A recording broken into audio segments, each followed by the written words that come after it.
Hello, everybody, and welcome to Big News Wednesday with me, Johnny Rolla. Jared Jackson is coming. Ted Cruz, why'd you drag it? I'm sorry to hear that you're sick. I'm still sick myself. I hope that after you get tested, it shows that it's not COVID. That's my hope. But thank you, everybody, for being here. In the background, we're scrambling to get the show together. We got a lot of stories to cover. On the show, we're going to be talking about the infrastructure bill for the first time. We've never talked about it on the damage report, but also the possibility that the government might default on its obligations. The Dems think they have a trick to fix everything, but do they? We'll see. We're going to talk about it. And then we've got an anti-vax protester getting owned by someone they tried to co-opt into the movement. Lindsey Graham is getting mocked everywhere he goes. We've got needless executions. We've got strikes. We've got all sorts of things. So it's going to be a big old full show with Jared Jackson again. And by the way, later on today, I will be leading the first hour of the Young Turks with Adrian Lawrence. So something to look forward to there as well. But before all of that, we've got a bunch of stories to talk about here in the pre-show. And I will just say before we launch into our first of them, if you wouldn't mind hitting the like button, that'd be great. I tried to start a little bit early. How about rewarding me with some likes? Let's see if we can get to 1,000 or whatever. Anyway, okay, so the news is rough today. And we're going to start off with a rough piece of news, and that is that as of right now, like literally as we're talking about this, there is an active school shooting, or at least it was active as of when I started this. Hey, Kirsten, thank you. I appreciate that. Welcome to here, too. At the Timberview High School in Arlington, Texas. You know, it's America. School shootings all the time. Texas seems to be overrepresented in them. That's what we've created. We've created a system where we're gonna have those, and it's terrifying.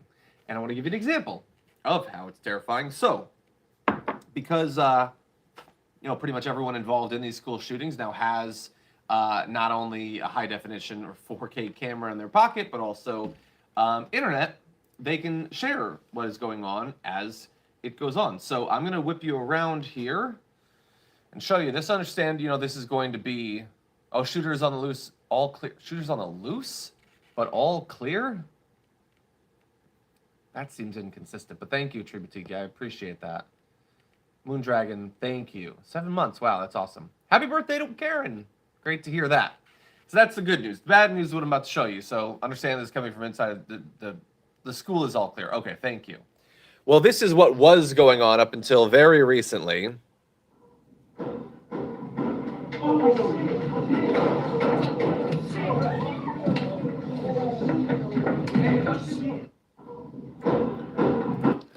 So you hear what sound like shots in the background. The kids react very quickly because they've lived through dozens and dozens and dozens of these. And, maybe most of them thought it would never happen to them, but probably a lot of them have thought about the possibility.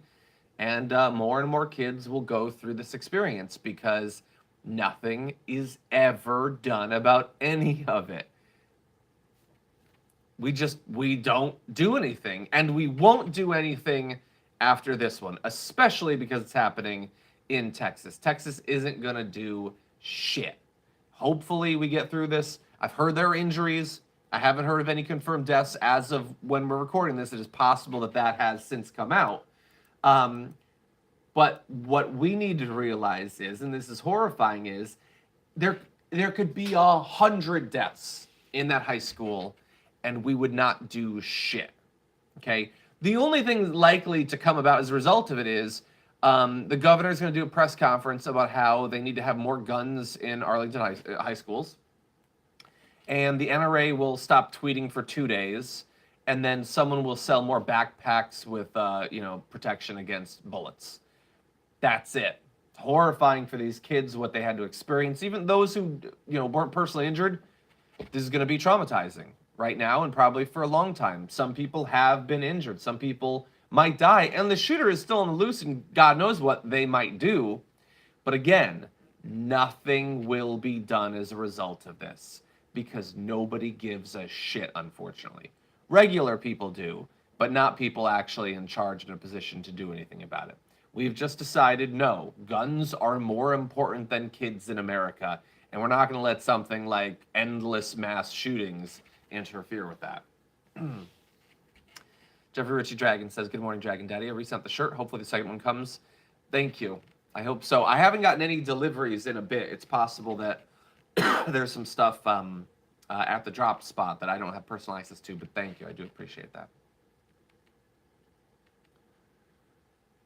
Okay. I know, just another school shooting. Oh, God. Yeah, no, it's a great point. I just saw it flash by. Like they were willing to send the kids a long time ago into like COVID situations to potentially get. They didn't care about that. Why are they gonna care about this? They don't care. They just don't. But Texas cares about saving the children.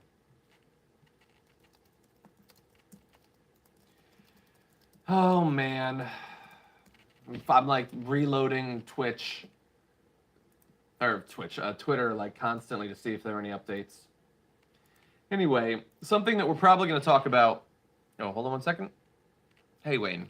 Wayne says Clint Eastwood won $6 million from a CBD company who faked his endorsement, but who would believe that? Must be parody, but it was fun to think about. Chuckle. Wait. Was it not real? I can't tell coming out of that. Sometimes the satire is too deep. Ellen Doloff, thank you for that. Much appreciated. Loek, welcome to Tier 1 membership. You get access to the emojis. By the way, you know what we haven't had recently? We haven't had an emoji. We're going to have to do that. Let's see. Okay, so other news. I think that we're gonna talk about this more in depth later on the main show. But OAN, apparently, the vast majority of their funding coming from AT&T, literally tens of millions of dollars coming to like a news network that even as of today is, you know, it's like a high school news production that just does pro-Trump propaganda. Like I don't know what they're doing with the tens of millions of dollars. I'm just going to say that. But apparently AT&T really likes it. The constant conspiracy theories, the pro-Trump bullshit, and they have been funding this by a ton. In fact, even the inspiration for it allegedly came from AT&T executives. They told us they wanted a conservative network. This is what the OAN founder and chief executive, Robert Herring Sr., said. They only had one, which is Fox News, and they had 7 others on the other left-wing side. No, they did not. Nope. They don't have one on the left-wing side, but whatever. When they said that, I jumped to it and built one. Since then, they provided tens of millions of dollars in revenue. 90% of OAN's revenue comes from a contract with AT&T-owned television platforms, including DirecTV. So, by the way, AT&T owns Warner Media, which owns CNN. Isn't that funny? Get it both ways. Anyway, people should know it. You should know if, you know, you have AT&T service or something like that. Do you want your money going to them and then going to OAN? That's where Tommy Lauren got her big break, by the way. Just a little heads up for you. But anyway,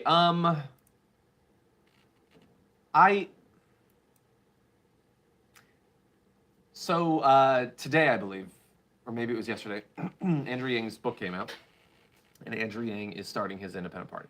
Now, I have occasionally liked some of the ideas of Andrew Yang. I had one of the first big interviews with Andrew Yang when he launched his presidential campaign. He did immediately go on Tucker Carlson's show to promote these things.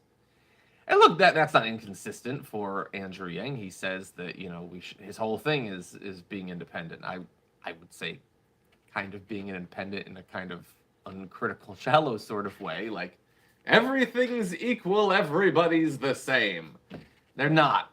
They're not. And every argument isn't equal or the same. So he decided to do that. So I'm throwing this out here.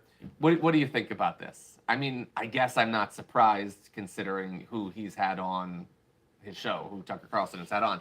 But what do you think about this being like the first place? Not even humanist says, school can be scary enough without shootings. Can't imagine how U.S. families must feel. This is insanity what you have. It is, and it has been for years. Let's see. wanted to create UBI to save capitalism. He's on his side. I mean, look, he seems to think that it should serve people more so than it is right now.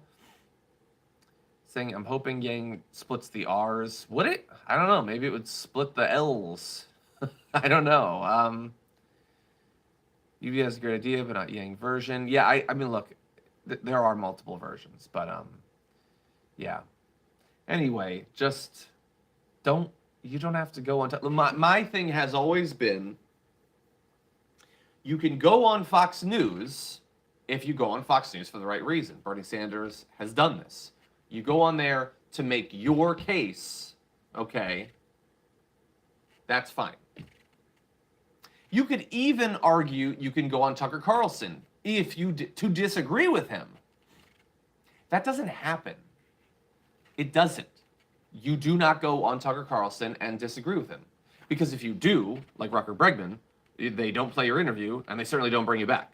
Nobody who actually pushes for progressive values and disagrees with him gets brought back on, because that's not his mission, and he brings on people who will help him fulfill his mission.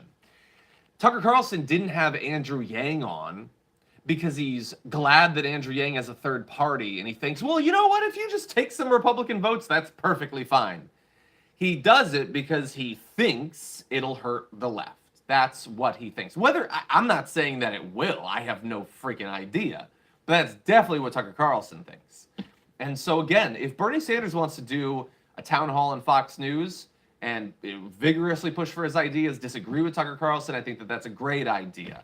But there is a big lack of people going on that network and on Tucker Carlson actually disagreeing. Going on there and agreeing with the white supremacist, that might benefit you, and it benefits him. It doesn't benefit regular people, though. Anyway, by the way, as some people have been mentioning in the chat, Twitch has been hacked. They took the source code. They've released a bunch of information about what people make.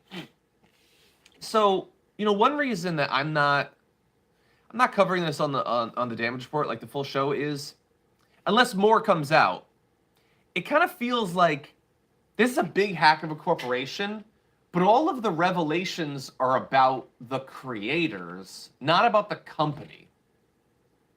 Like when Facebook's gets leaks, it's about what the company is doing. This seems to be about what creators are making. Okay, that's interesting, I guess, but that's not the company. That's not corporate malfeasance or corporate deception. That's what people are making, trying to live. I don't know. So for me, it's not as big of a focus of wanting to talk about this.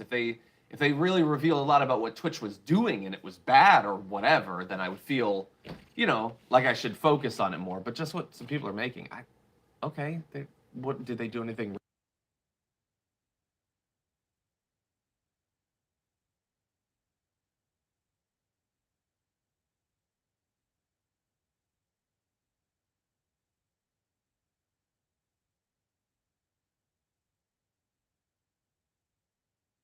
Agrees with them, tries to peel them away from Tucker Carlson. Who's doing that? Tucker brings people, especially on the wood-paneled show, to attack cancel culture, to attack the left, to attack vaccines. Did Yang go on there and vigorously point out how Tucker was wrong? Or did Yang say, well, we've had this two-party system, and should we have that? We should be independent. This sort of and that's what a lot of them do. It's a very shallow level challenge that seems like it's criticizing both sides, but that's not actually how it functions in practice. And I say this as a guy that I don't hate, Andrew Yang, but I don't know, what's he doing? What's he doing? Okay, we don't have much time, so oh man, this video. Whew, that was rough. Okay. I gotta save that too. There's some cards stuff we're definitely not getting to. Let's talk about Laura Ingraham. So let's see, how much of this can we play? I think we can probably play the whole video. So, once the ad finishes, we'll have that in a second. Yeah, so look, thoughts on Ro Khanna, I know what you're talking about. So he did this thing congratulating them. Yeah, no, I don't like it. I don't like it. Come on, Ro. I like Ro Khanna. I don't like that. Anyway, let's go to this video. I'm going to spin you around. Okay. Facebook's internal research is aware that there are a variety of problems facing children on Instagram. They know that severe harm is happening to children. Kids who are bullied on Instagram, the bullying follows them home. It follows them into their bedrooms. That Facebook's own research is aware that children express feelings of loneliness and struggling with these things. I don't understand how Facebook can know all these things and not escalate it to someone like Congress for help and support in navigating these problems. Appearing on 60 Minutes and in the hearings on the Hill, well, former Facebook employee Frances Haugen claimed that the social media giant was knowingly hurting kids through its algorithms and posted content. Now, what's worse, she alleged the company knew about it and chose to do nothing to stop it.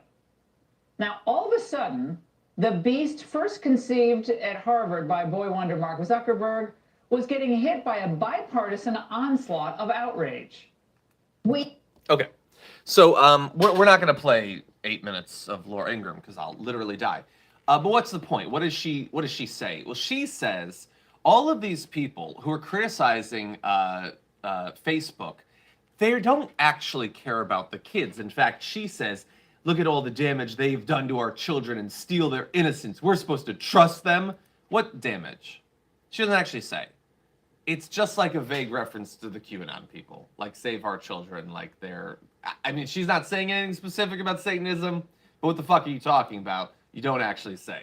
The left doesn't care about the culture or big business spreads content that's not appropriate for children. Well, they're literally telling them not to do that. I don't know. Anyway, but the point of all of this is that she says this is a trap. So all of these different scandals, and there have been a bunch about, you know, about how they treat their employees, about the effect of mental health on kids, about the radicalization, all of this stuff. All of that is fake, okay? And it is just a trap. And if Republicans walk into it and do any regulation whatsoever of Facebook, that is only designed to censor right-wingers. That's it.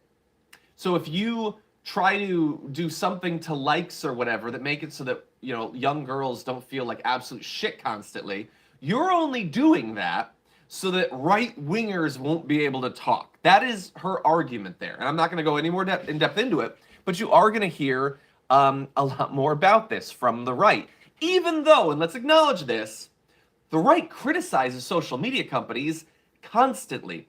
Exactly. No, who just said that? Who said that? A-Dub says, wait, I thought they were against big tech. Well, that's a great point, aren't they? Big tech is bad. They constantly say that, but don't you say that. Because again, their criticism of big tech has an objective. What is it? They want to be advantaged on these platforms. They already are. This is not speculation.